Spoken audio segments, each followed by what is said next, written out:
Welcome to a brand new episode of Seize the Moment podcast. And today we have a very special guest. We have Jaz Brisack. Jaz is a union organizer and co founder of the Inside Organizer School, which trains workers to unionize. After spending 1 year at Oxford as a Rhodes Scholar, they got a job as a barista at the Elmwood Starbucks in Buffalo, New York, becoming a founding member of Starbucks Workers United and helping organize the first unionized Starbucks in the United States. As the organizing director for the Workers United Upstate New York and Vermont, they also worked in organizing committees at companies ranging from Ben and Jerry's to Tesla. Their new book, available on April 29th, is called Get on the Job and Organize: Standing Up for a Better Workplace and a Better World. Jaz, thank you so much for coming on, and it's a pleasure to have you with us. No, thanks so much for having me. Abs- Great to be with y'all. Absolutely. And so in their book, Jazro, labor history is full of heroic struggle, courage, care, solidarity, collective action, fortitude, hope, joy, defeat, and martyrdom. This is not to say that people always get involved in organizing efforts because of their commitment to grandiose ideological visions or their desire to transform society. Most people start organizing out of material necessity because it offers the hope of escaping poverty, of creating a better life, of winning the right to sit across the table from the boss on an equal footing instead of submitting to the workplace hierarchy. Organizing campaigns and strikes often force companies to make concessions. For example, to try to dissuade us from voting yes in our union elections, Starbucks granted workers seniority pay, compensating long-term workers for their tenure with the company for the first time in the company's 50-year history. But deciding to take on the risks of organizing, declaring current conditions untenable, and rallying one's coworkers to fight for change is no small matter. People don't start unions to extract small improvements. They start unions to win their rights, a voice, workplace democracy, and greater dignity and freedom. Organizing enables workers to define themselves in terms of their humanity, not in terms of their productive value to a corporation. I love that. Such beautiful writing. So, Jess, all right. So, I want to actually start off with your background a little bit here. So, can you tell us about how you even became interested in organizing and your brief history in the beginning of your organizing endeavors with unions, what you thought of them, kind of where it all took you initially? Yeah, for sure. Um, I think like a lot of folks, I didn't know much about unions growing up. I didn't have I grew up in Texas. My mom had been a private school teacher in a non-union environment. My dad had immigrated from India and was working in the tech sector. So neither of them had any firsthand experience of unions. Um, and yeah, um, I happened to come across Eugene Debs when I was 16. And I was really into the history of being an atheist in the South because, this kind of became almost an identity politics kind of thing for me. Um, and so I was reading all about the Scopes Monkey trial and the lawyer who represented the teacher who was tried for teaching evolution, also had represented Eugene Debs. And so um, I read, the first thing I learned about Debs was reading his address to the jury when he was getting sentenced to jail for encouraging draft resistance during World War I. And I read his, while there is a lower class, I am in it. While there is a criminal element, I am of it. While there is a soul in prison, I am not free. And I was like, oh my God, this is beautiful. This changes everything. But I still didn't know that unions actually existed. I was like, this is a special interest now. Like, this is the coolest thing I've ever read about. I was reading all of these IWW autobiographies and pamphlets. But I didn't know that you could still organize a union. So I ended up at college at the University of Mississippi, and I had a labor journalism professor who was writing about the Nissan campaign that the United Auto Workers were running. And he was like, hey, you should meet my friend. He's working here. Like, you could actually get involved. And I was like, oh my God, unions still exist. This is the best news of my life. And so, yeah, I got involved at 18 with the UAW organizing effort at Nissan. Wow. And so what was your perspective of unionizing initially? Like when you started reading about it, as obviously opposed to when you actually started doing it? Well, I mean, I was a bit idealistic. I thought that unions believed in class struggle a la the Wobblies. And, I was singing the songs from the Little Red Songbook, we're going to bring to birth a new world from the ashes of the old. Mhm. I thought that most unions basically subscribed to that kind of worldview. I think, working for the UAW, I saw folks who were committed to truly changing power dynamics and fighting for workers' empowerment. And I was lucky that Richard, who was my organizing mentor, Mhm. was someone who was truly principled and committed to the fight. Um, but at the same time, the top leadership of the union during the Nissan campaign ended up, getting indicted right before the vote, ended up going to jail for corruption. It was a bit of a rude awakening. I learned right before starting work with the union that the UAW was super heavily invested in Israel and had been, Okay. the subject of wildcat strikes in the 70s by Arab auto workers and allies who were trying to demand divestment. And so like the battle for BDS within the UAW goes back, to the 70s. Um, so I guess I started to learn that it wasn't always as perfect of an organization as I'd thought, but I still think there's huge potential, for unions to live up to their mission. Hmm. That's great. Yeah, no, absolutely. I mean, of course, if even if some things maybe that the organization does is not something you fully align with, at least overall in the bigger picture, no, they're still doing great things. And nothing is perfect, right? Even the people working within an organization, you may have, I suppose, more benevolent actors and maybe, maybe someone not so much, but still, as a group, they're doing good things. Absolutely. One of the things that I'm very interested in is in the book, you start by framing unionizing as a human right. Why do you Yes. why do you think that the mainstream, like, why do you think that that concept in the mainstream doesn't have too much discourse? Or why do you think it's missing from a mainstream discourse? I think in a lot of ways, unions and worker power are among the harder causes to co-opt.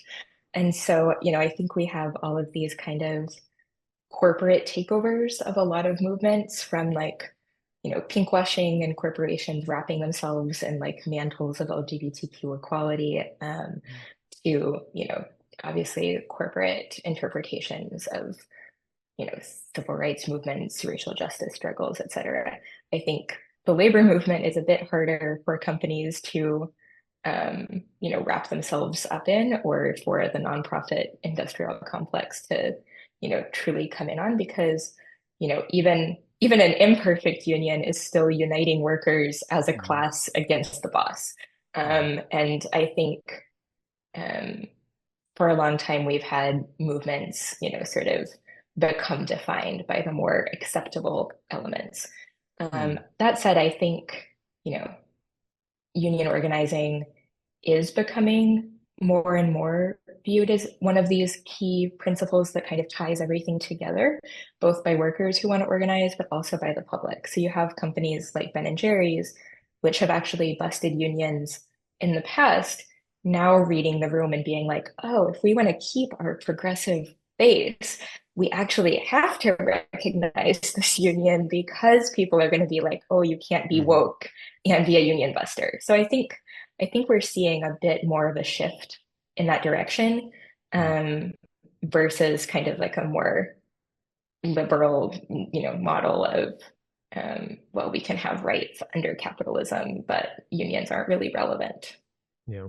Yeah, and what I like so much about your work is it's pretty much a first person, and many persons, obviously, in the kind of broad spectrum or the broad sense of it, is a many person, a first-hand rather, account of what's going on the ground. And so, since Alan, you mentioned the mainstream media, and what we usually get in the mainstream is you kind of get like unions as being painted as pretty nefarious. So, a good example of this is like with the mafia, because at some point, obviously, the mob did take over unions, especially back in the early, I guess, early to mid 1900s. And so you get this conception of them as being like like pretty corrupt inherently. And, obviously the more famous example is Jimmy Hoffa, right?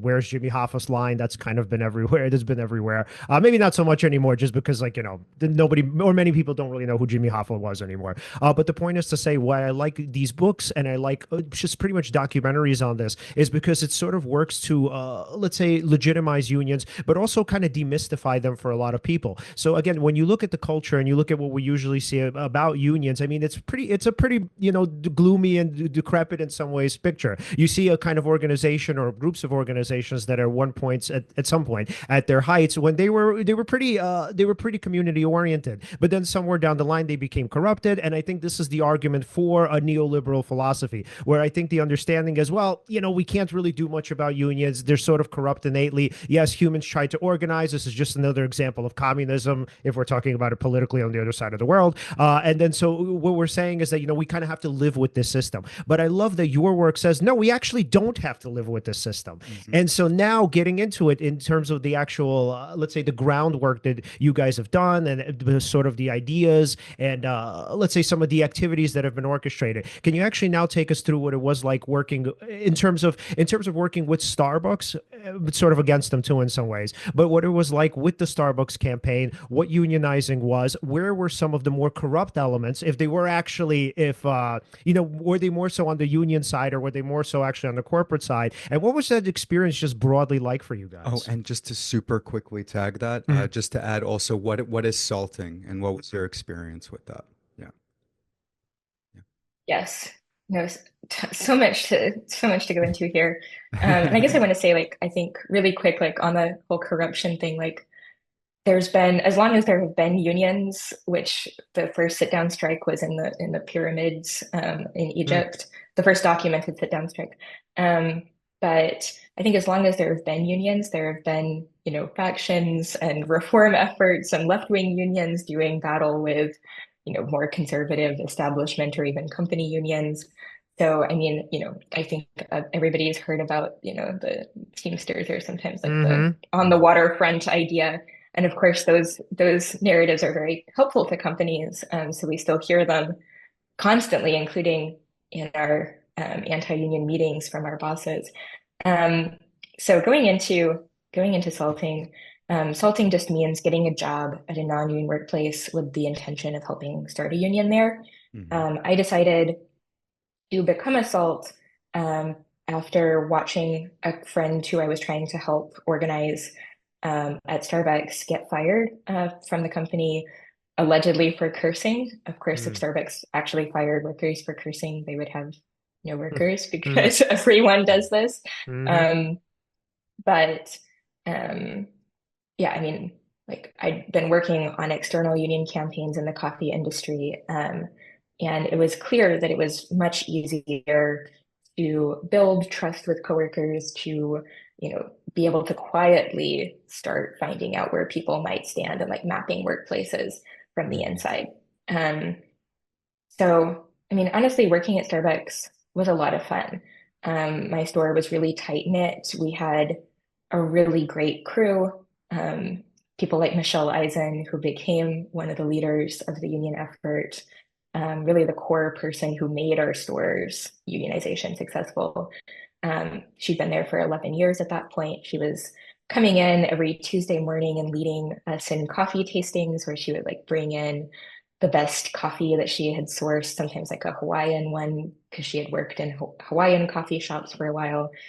So there was a ton of camaraderie. Like it was really wonderful to go in at 5 in the morning and open our store, and like working at Starbucks was a lot of fun.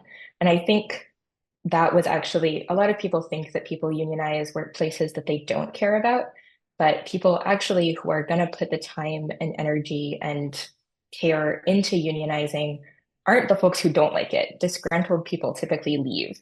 The people who are really going to all of that effort to unionize are folks who are trying to fight for what they love, as Lexi, one of our committee members, said.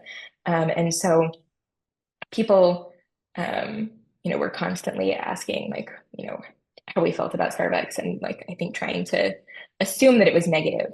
But Mhm. it really was motivated from a place of wanting to make this the best it could be, wanting to improve the industry. And I mean, obviously, like, you know, um, a lot of folks did have, beliefs that we should have unions, that we should not live in capitalism, all of these things. Mhm. But Starbucks was always like, why us? We're so much better than the others. And we were like, okay, if you're so much better than the others, then you should actually not fight the union because that would be a great way to prove that you're better. Um, Yeah. but instead, instead of responding positively or signing the fair election principles and, agreeing to a fair process for organizing, Starbucks unleashed what might be an unprecedented, at least in the modern era, unprecedented volley of union busting. They brought in a team of over 200 people into Buffalo to have managers and executives constantly in our stores. We had the president of Starbucks North America, sweeping our floors, taking out the Wow. garbage, and like pulling coworkers off the floor for Wow. one-on-ones. They had captive audience meetings. They had one-on-one meetings. Um, they were buying breakfast for my 17-year-old coworker to try to get her to not unionize. Um, and then as the campaign went on over the years, they escalated to firing workers, firing entire organizing committees like they did in Memphis, um, closing stores. Like they initially had closed the store in Buffalo, that they started stepping that up. And like when Ithaca, New York became the first city to have every store in the country, sorry, every store in the city unionized, they closed all of them in Wow. retaliation for that.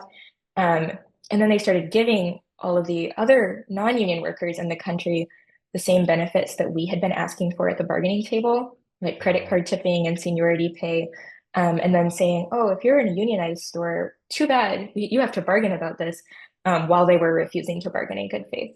So Wow.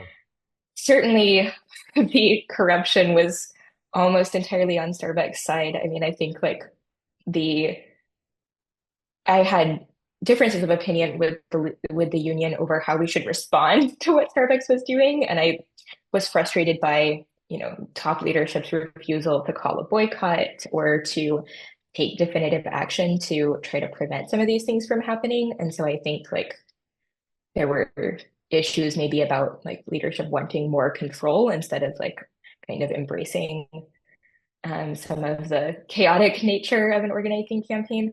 But certainly, Starbucks was willing to do literally anything, lawful, unlawful, you name it, to try to break the union. And people have said, like, oh, the labor board has been so great on the Starbucks case. But, I think it proves the limits of labor law because Starbucks got hundreds of decisions and complaints that they had broken the law. And it didn't matter. It didn't stop it. It still, like, they still have gotten away with firings and closings for years.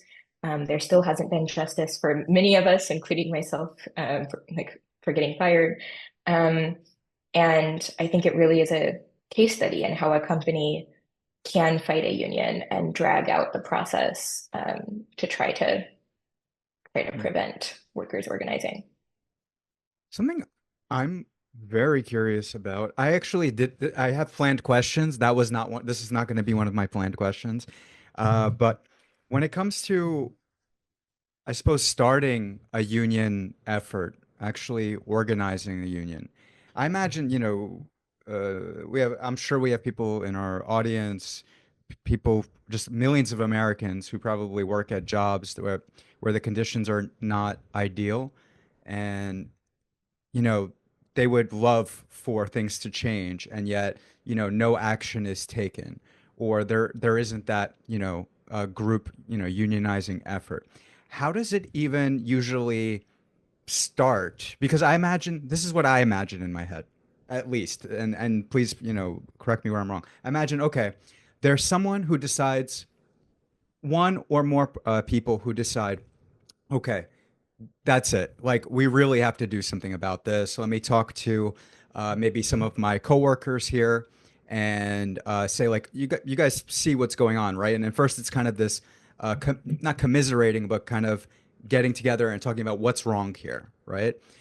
And then I'm imagining step two is, okay, how do we get the attention of our bosses in order to show them that something's going on? And I imagine first it might start out, I mean, depending on the conditions, but it might start out more reasonably. Like maybe that leader or set of leaders, asked to speak to the people leader or whatever the title would be of someone in management or something like that, and communicate the issues that they're having, asking them to speak to, I suppose, whatever upper management would be. I don't know, because you obviously do not have connection to the vice president or president of the corporation, and sending an email. A lot of people feel like that doesn't go anywhere, right? Um, okay, they do that. And then I imagine the manager says something nice, maybe in an ideal world, like, no, I'll speak to them, I'll voice your concerns. And then maybe nothing is done, perhaps. And then what is like, I guess that sort of process look like where it turns into like, yeah, from like that origination point to actually it becoming a union or a coalition or Well, can I that add to sort that question really quickly? So, and I would also ask to answer this question. So, can you actually please also give us an understanding of what Project Germinal was? And so, because that's going to couch it very Okay. very Okay. nicely into beginnings of the Starbucks Union, how it formulated, etc. Okay. Go for it. Yes. Yeah, so I mean, I think the issue in the US especially is workers and the public are overwhelmingly supportive of unions. Like 80+% of people have a positive view of unions. Union density has continued to drop. The latest numbers are 5.9%, which is down from 6%. So if people are so pro-union, why is union density dropping so dramatically? And the answer is it's really hard to organize a union because companies will do almost anything possible in most cases to stop workers from organizing, and the law doesn't do anything to prevent that. There are no penalties for violating labor law, there's only remedies. And the fact that there are no penalties, companies are fully aware of and exploit ruthlessly. So, I think the process of union organizing can take a lot of different steps, ranging from something like what you're describing, where people often are like, oh, we should take this to HR, and it's like, but HR is acting on behalf of the company. Like the reason Yeah. to make your demand the right to organize a union and have a union in your workplace versus like, here is our list of grievances, please resolve them, is that with a union you actually like can bargain, you can have a contract that the company can't just take away, you can start changing that power dynamic into a more democratic workplace. Whereas if you're submitting your list of grievances, they can choose whether to interact with it, choose whether to take your suggestions, and then choose whether to take things away at their leisure. So I think part of the process is helping people understand like a union is the best way to go about this. And then like I'm trying to remember what the statistics are, but a staggering number of workers are fired like all the time for talking about unionizing or trying to start union organizing campaigns. And a smart company, because again, remember, no penalties, only potentially remedies if you can prove that the company knew about the union effort and was doing this in retaliation. A smart company fires people very quickly because they can get away with that, and it's a very effective way to scare the hell out of workers who are thinking about organizing. So workers are fired all the time before they really have a chance to get the campaign going, which is what happened to Benny at Starbucks. So that's why salting was so important. The reason that we came up with our code-named salting endeavor at Starbucks, which was Project Germinal, named after Zola's novel about workers trying to organize a French coal mine, was that workers wanted to organize at Starbucks. We knew that there had been multiple attempts. We knew as soon as we were talking to people that like there was interest. When we worked with spot coffee workers, a lot of spot workers, either went on to work at Starbucks, people had friends and connections and partners at the other company. And so we knew that there was a lot of interest, but also a ton of fear because Starbucks had relentlessly busted unions over the course of the company's history. Mm. Um, so consulting gave us the ability to talk to people very quietly, but also quickly and like synchronize our campaign across 20 stores at once by having 10 folks in different stores talking to their coworkers, picking up shifts at other stores, and coordinating that process so that instead of having conversations over a period of months, we were having them over a period of days. So we were able to take Starbucks mostly by surprise, and also help point our coworkers in the direction of, hey, like, we love our jobs, but if we just try to appeal to management, that's not going to be effective. Like we need a real voice on the job that only a union can really provide. Wow. I love that. And then so now thinking about the actual inner workings of the unions. So I think, going back to the particular maybe criticisms or some of the skepticism or maybe concerns about them outside of, the mob one, I think one of the major ones is, well, okay, so with the organization, like let's say a Starbucks, you have a top-down approach where you have the CEO who pretty much makes most of the decisions, and then you have middle management and then et cetera. So I think and you sort of touched on this a little bit. So, but I think with the unionizing and I think with the organizing, right, there's always the conversation of like, how do we make decisions? Can we live with certain decisions? Are some of those decisions maybe sometimes too extreme for us? So can you actually get us or guide us through some of the inner workings of it? So how do you guys end up coming up with decisions? How are decisions just made more broadly? And then also on top of that, how when there is any sort of either infighting, conflict, disagreement, how is that normally addressed? Well, with the Starbucks campaign, the campaign evolved a lot and changed a lot over the years. When we started, there were only two union staff working on the campaign. One of them was Richard, and the other one was me. So it was everybody who was on the campaign except for Richard was clocking in at Starbucks. Every other salt was a volunteer. Um, and I mean, our joke was that it was like Richard and 100 baristas in a Hmm. group chat running Starbucks Workers United. Mhm. And in a lot of ways, I think that was the most glorious part of the campaign because, you know, yes, we had like, communication issues or decision making, um, but we were talking about these things like we were making decisions as a committee when we had one of our first really difficult decisions to make, which was do we pull the petitions at a couple of the other stores that had filed shortly after the first batch had gone through because the NLRB basically was like, we're going to restart the clock on the elections at the first stores if you file any more during that period. Um, it was workers at the impacted stores who made the decision to pull their own petitions to try to make sure that we could still win the first unionized Starbucks. Um, so I think it was a hyper democratic, there's always messes in group chats, discords and group me's are necessary evils. And, there's always someone, kind of taking the conversation in random directions. But it was really a beautiful time. And I think, to the extent possible, we were, entirely collaborative about how we were putting it together. Um, I think as the campaign expanded, our model was to try to train partners to be partners on point in different parts of the country. Starbucks calls workers partners, so we were leaning into their phrasing and embracing that. If they wanted to call us partners, then they should give us a true partnership in the company and so forth.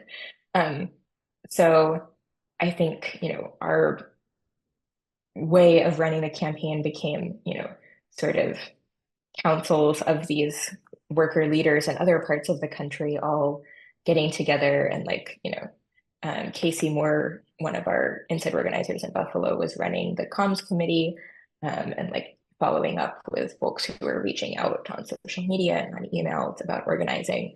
And so it was both decentralized but also very strategic, where the folks who had learned how to organize were being trained by folks that knew, what the most effective way to get a campaign going was, and who could really guide people through that process. So, for example, instead of having people having organizing conversations, over a long period, or having union cards floating in the workplace for weeks. Like, we were moving campaigns in a matter of days, so that we had the best chance of, launching and going public before Starbucks could unleash their full union busting. So as the campaign went on, which I write about, the International Union did, first of Workers United, and then the parent union, SEIU, did try to become more involved. And they believed, especially in SEIU's case, in different models of organizing that didn't involve store-by-store NLRB elections. They wanted, what they called a sectoral bargaining strategy, which was less about, less a European sectoral bargaining model and more like a minimum wage board kind of California system. And I think there were conflicts over like how much autonomy workers should have, who would be making those kind of strategy decisions about a boycott. I think one of the main tests in some ways of that was Starbucks Workers United taking a stand on Palestine. Because, I posted the initial Solidarity with Palestine tweet, and then union leadership ordered that it be taken down almost immediately. But workers around the country told me afterwards, like, we weren't upset that you'd posted the tweet. We were upset that it was taken down.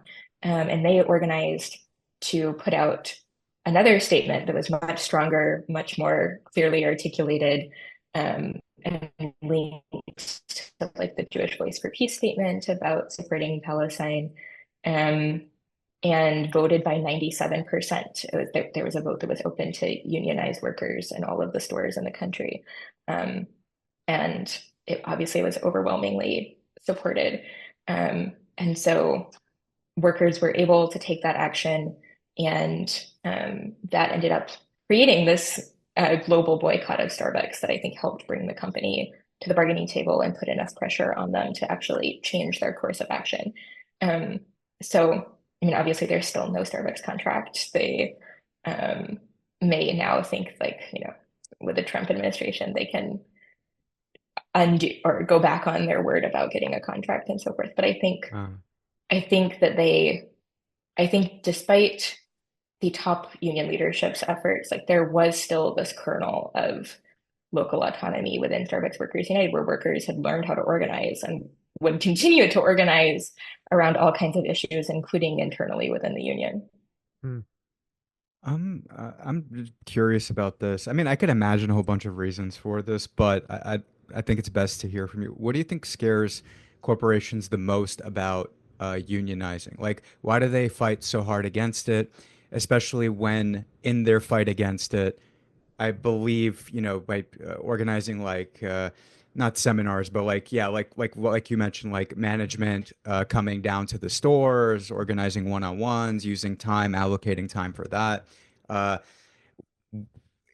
Technically for them, financially, it's a burden to also fight against the union. Yes. So what is the rationale for that, you think? It's a great question. Yeah.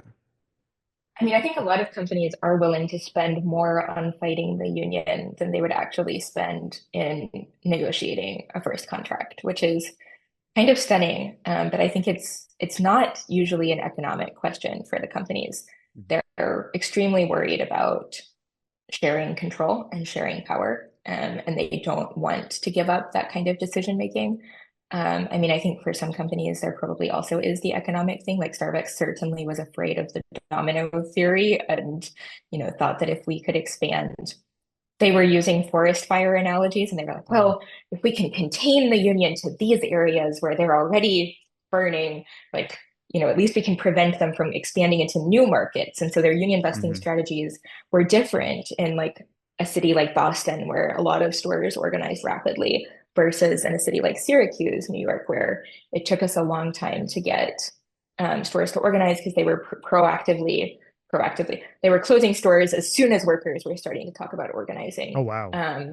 And so like their tactics would be much softer in certain areas and then much more intense to try to keep the union from spreading.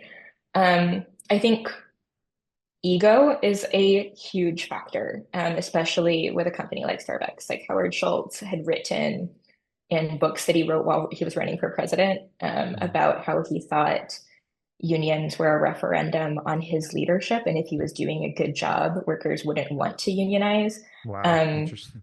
and I've talked to folks who were involved with the UFCW efforts, at those first stores that Howard made it his mission to decertify when he took over. And yeah, I mean, it was extremely personal for him. And he was certainly coaching workers on how to decertify the union. Hmm. So he would deny that. But um, folks have attested that he was involved. So um, I think like for him, for Rossian Williams, who was the president of Starbucks North America, now the CEO of Sweetgreen, they certainly were viewing this as if people like me and trust me, they won't want to unionize. I mean, I think there are other reasons too, like, some middle managers think that they won't be able to get other jobs if they allow a company to go union on their watch. But I Mhm. think the main one is just like Okay. companies are also very aware that unions are a democratizing force and they don't want a democracy in the workplace. They want total control. Yeah, wow. Hmm. I'm I, to be honest, if I had to give benefit of the doubt, right? Normally I wouldn't do this, and especially in the context of this conversation. But if I had to give benefit of doubt to, I guess, management over at Starbucks, I'd probably, I could imagine maybe somebody there actually thinking, yeah, no, if we maybe make a little bit of change here, and find a way to, appease the workers, but without letting them unionize and take too much control, uh, we could still find a way, that, we show that leadership is good here, that we care about the workers, and they wouldn't even want to do this in the first place. I'll give them a tiny sliver of benefit of the doubt, but it's hard to deny. It's really hard to deny that. I mean, it's really just about maintaining power, right? But I mean, I'm sure there's probably people there who were maybe sincere, who at least thought, you know, maybe we can do things in a certain way that, is a win-win for both sides, more of a win probably for management at Starbucks. But even then, I mean, it's so complicated, and Yeah. especially, oh, sorry, go No, ahead. I would just now want to add to that. So, Yeah. I mean, the thing is, I think giving the benefit of the doubt would have been great. However, if you now start to actually examine some of these tactics, you might not want, yeah, you might not want to Closing do. down stores. Yeah, well, Yeah, for no, even instance. now, even deeper than that. So now, Jazz, my question to you. So you mentioned that in terms of the actual tactics, so the tactics themselves, some of them are a little bit more overt, and not so much. Like, let's say, so I mean, the held captive audience is not so great. But essentially, like companies do have seminars, and some of them could be called disqualified as like, well, a lot of these are within the normal lines of what companies do. But however, in your book, you mentioned that there's the use of racism, transphobia, that there's divide and conquer tactics. So now you start getting into some of the more manipulative and nefarious means of getting their ends achieved. So can we actually talk about that and the specifics of what you see in this, especially in the context of Starbucks? Yeah, for sure. I mean, I guess like addressing the first point too, like Starbucks told us, the executives who came to Buffalo told us over and over again that like they weren't even in Buffalo because of the union effort. They were there because our experience was not the Starbucks experience, and they wanted to give us the true Starbucks experience. And like Roxanne told us so many times that she was only at our store because we had a carpet in the back room, and if she'd known that there was a carpet, she would have been there earlier because that was not what she expected to see at a Starbucks. No one was unionizing because of the carpet. They were trying to find literally any reason that we wanted to organize. Um, and I think my store held the strongest in some ways. We were the quote unquote firewall, like our majority held. And I think we held because our store actually had the fewest issues, Mm. meaning they couldn't come in there and like, get rid of the beehive, the wasp hive in the drive-through. They couldn't come in there and, fix the flooding situation. Like they actually had to engage with the fact that we were a very cohesive team, happy. We just actually wanted a union to have a voice on the job. Um, so yeah, I mean, I think there was that side of their union busting, which was like, tell us what you want and we will do it. Just please don't unionize. But then that wasn't working so great. And they did try all of these other much more sinister methods. So, I mean, their union busting was very often a form of psychological warfare. They would schedule workers for like a closing shift and then an opening shift, changing people's sleep schedules, like targeting people. Um, if you were an especially empathetic person, your manager would maybe try to make you feel guilty. If you were an anxious person, they would try to amplify that anxiety, both through, meetings and one-on-ones and, threatening what might happen should you unionize. Um, Starbucks has a long history of hiring, predominantly white and white passing workers. And that was especially true in the Buffalo stores. So our organizing committee was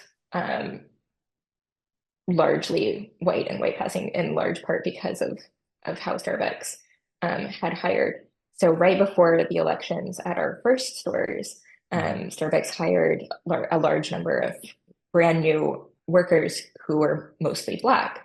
And then managers would try to say, like, don't join the union. Like, look at how white the leadership of the union is. Wow. That didn't work, but that was the extent that they were going to. And their law firm, Starbucks law firm, which coincidentally Starbucks had given their union busting law firm their DEI awards in the past, which was great irony. But their law firm was Littler Mendelson, which was the same law firm that had helped Nissan do very similar race baiting in Mississippi, but even more explicitly. Yeah, and then as the campaign was expanding, the union was largely led by queer and trans workers. Starbucks started telling workers if they unionized, they would lose gender affirming healthcare, firing workers right before gender affirming surgeries, and even like unilaterally making cuts to trans workers' healthcare. So they would do everything possible, both in terms of threats and actual retaliation, to try to prevent workers from organizing and also go after people who were the most marginalized. And I think, Starbucks' whole image relied on them being a different kind of company, being a safe space for people. And obviously, like, they were willing to sacrifice huge amounts of goodwill with the public to target workers for retaliation for organizing. Wow. Yeah, and I would argue that like so just what you're saying definitely has a valid point. I definitely do agree. But my thinking is like even if let's say there is some sort of goodwill or some effort there on their ends, which obviously I mean in some part there is because they really do believe that in some ways these minor changes in some ways will kind of stave off union efforts. But I think it's at the end of the day the actions that matter. So it's like whether these people are delusional and they legitimately believe that unions are important, effective, or they could kind of circumnavigate them. So I think at the end of the day it doesn't matter because whether again these people are delusional, whether they're actively nefarious, probably some combination of the two. But the point is to say that like at the end of the day, the unions are the only things that matter because their actions are the corporate, overlords. Their actions are the only ones that matter. So Yeah. I would say I would just say on the corporate side, like we had many whistleblowers within Starbucks management over the course of the campaign. And I got to work with a lot of folks within Starbucks headquarters, which they call the support center, who believed that in order to support the store partners, which was their whole job, they needed to support organizing. And Starbucks corporate tried to, mandate that all of these headquarters workers had to return to office. And workers started, protesting there against the RTO mandates. But then this heroic whistleblower who was running the mobile order and pay system was like, look, if I'm from France, if we were in France, we would have a union in these jobs. And instead of supporting, RTO as the return to office, let's organize for RTO as the right to organize. And there were people from, store managers like Brittany Harrison in Arizona to Surreal and other folks in the Starbucks HQ who did believe that their role in the company was to support workers, including in exercising their right to organize. So I think the folks who were union busting, you know, maybe some of them were sincere. I think most of them knew that it was a very good way to get promoted. A lot of Mm, people who went to Buffalo to bust unions got promotions to district manager or higher up corporate jobs. Hmm. Um, I mean, I think Brittany, talked about the ways that Starbucks was trying to make managers believe in the company in cult-like ways. And I think there were some true believers, but I think it was also, the company was rewarding the worst behavior and punishing workers like Brittany and Surreal who were speaking out. right. And I'm assuming there wasn't a point where these people thought, oh, wow, why should I take these rewards? Oh my God, maybe I did this horrible thing. Or maybe at the very least, I should just say to myself, I'll keep my position where it is. You can keep your rewards because I did this because this was ethical. I'm sure that didn't happen. Something I'm curious about for when unionizing, right? Let's say some people when unionizing, some are aware, some are not aware, but like yeah, they run the risk of maybe like in your experience with Starbucks union, like some people being fired, right? Um, how have you seen those people that either were aware that they could be fired or that were fired?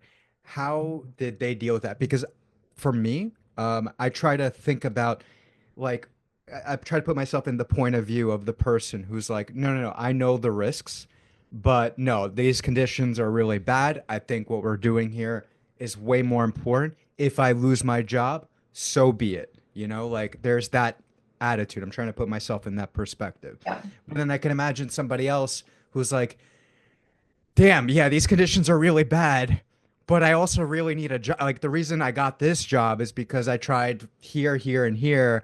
And you know what? Yeah. This one, sometimes it's not so bad, and other times it is really bad. And I just have these on and off days.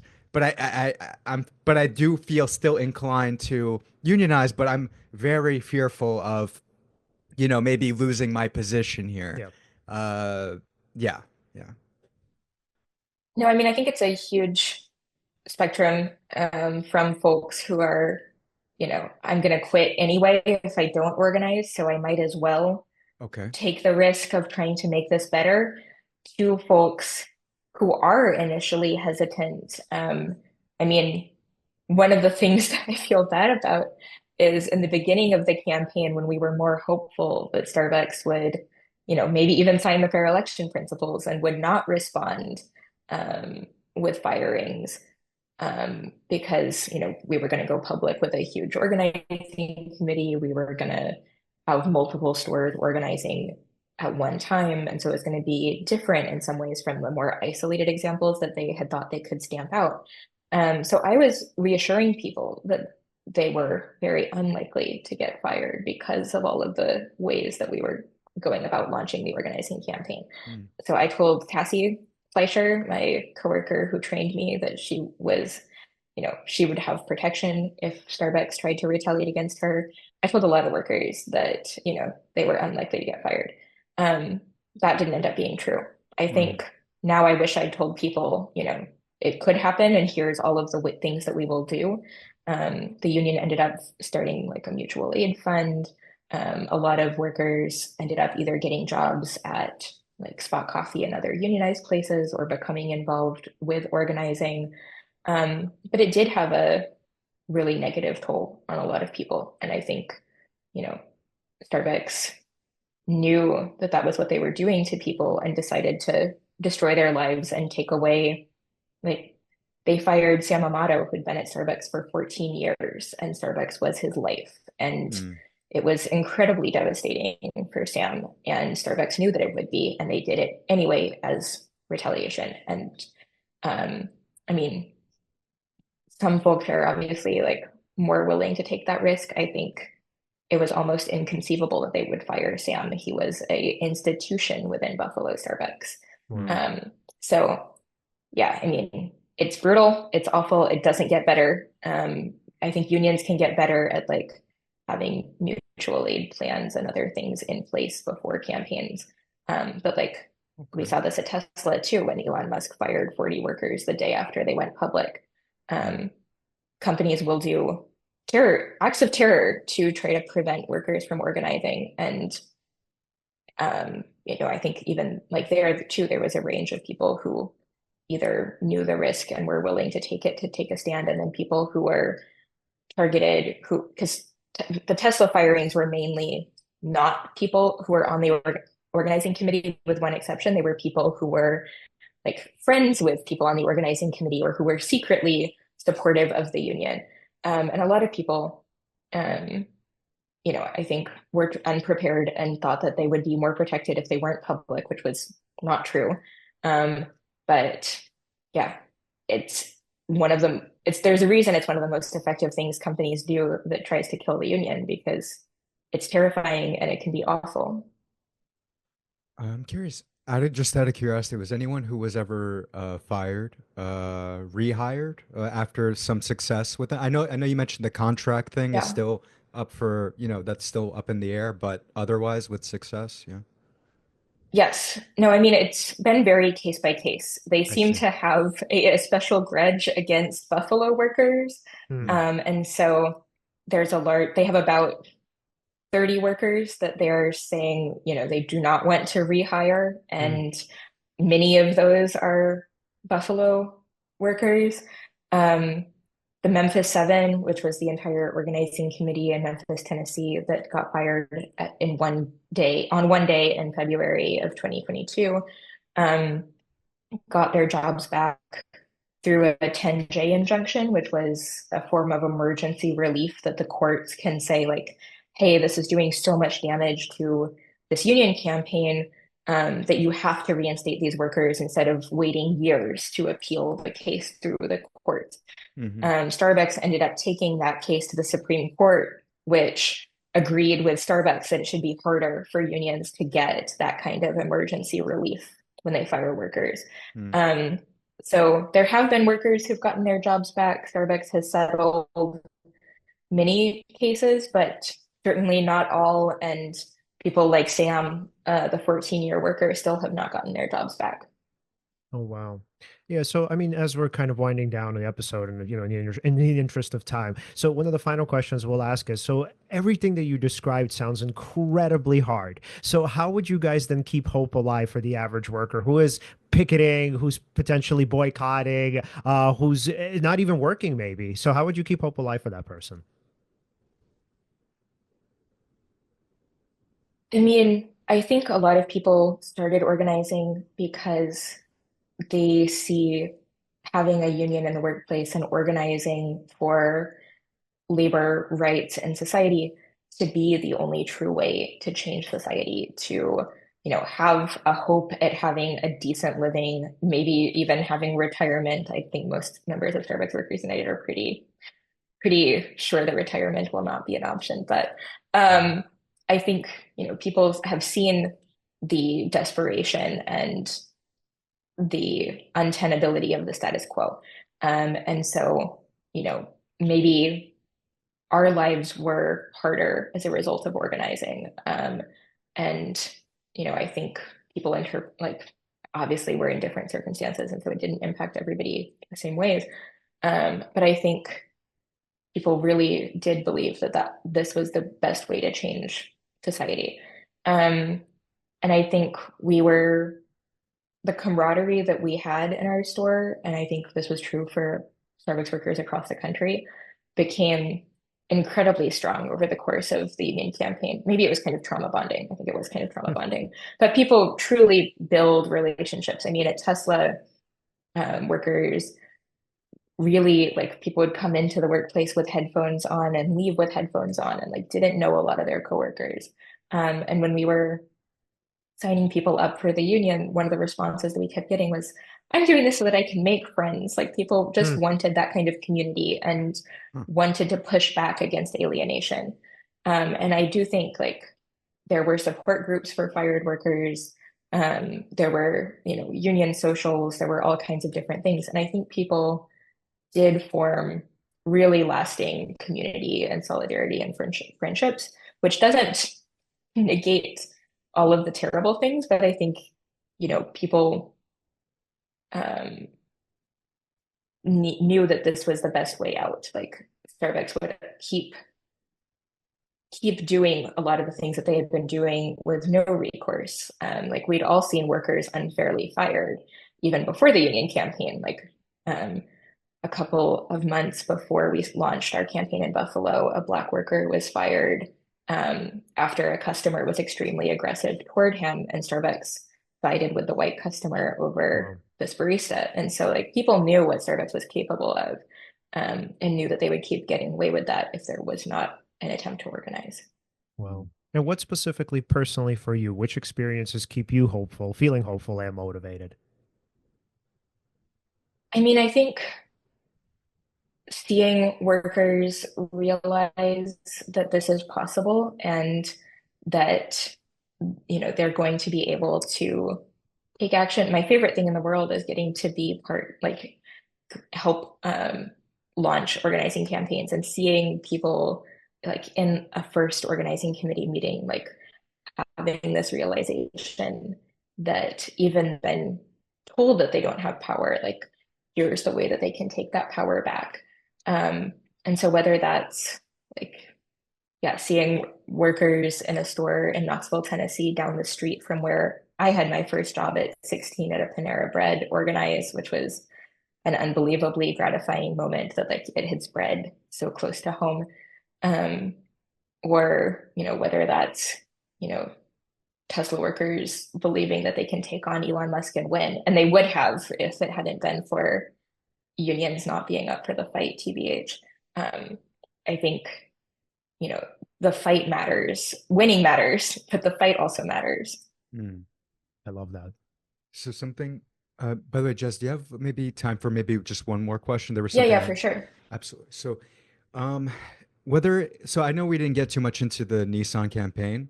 This is not specifically about that, but let's say in the Nissan campaign, Starbucks campaign, we see the devastating effects of union busting. What, what, rather, if you had full power, what labor law reform would you pass first? Like, what's something that you'd like to see maybe um, in law? Yeah.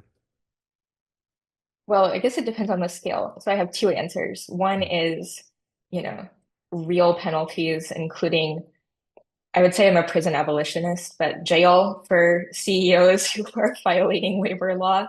If anybody is going to be in jail, it should be Howard Schultz and Elon Musk and those types for what they've put workers through. Um, on another, like, again, labor law has no penalties, so only remedies. So if we had real penalties that actually affected the people at the top, maybe that would start changing their approach. Mm. Um, I think on a more nitpicky, like detail level, um, one of the most important things I would change is reversing the Taft-Hartley restrictions on manager protections because um, from Spot Coffee to Starbucks, like we saw so many heroic whistleblower managers take the hit and not have recourse when they were targeted for trying to do the right thing. And so having real protections for, quote unquote managers who have way more in common with the baristas in the store or, the workers that they're supervising than with the people at the top Mm. would make a really big difference. Wow, I love that. Okay, Alan, final questions for Jazz before we wrap up. Oh yes. If we wanted to follow you, follow your work, and of course buy the book, where can we do that? Um, so my social media is Jaz Brisack on all platforms. There's pre-order links in my bio there, and it's Get on the Job and Organize. You can buy it at any local bookstore or bookshop.com or any other online place. And then if you are a worker who's hoping to organize your workplace, I'm part of the Inside Organizer School Collective, and Mhm. so you can find more on that and sign up for trainings at insideorganizerschool.org. I love that. Jazz, thank you so much. This This was was so awesome. incredibly Yeah, insightful. No, thank y'all so much. Absolutely. absolutely. Take Take care. We'll care. talk to you Talk soon. to you. Okay, thank you. Bye. Bye. All right. Awesome. So, everyone, if you'd like to follow us, you could follow us at Seize the Moment Podcast on Facebook and on Instagram. On X, we're at Seize_podcast. Like, subscribe, hit Hit the the bell bell on on YouTube. YouTube. And again, thank you so much for watching and see you next time.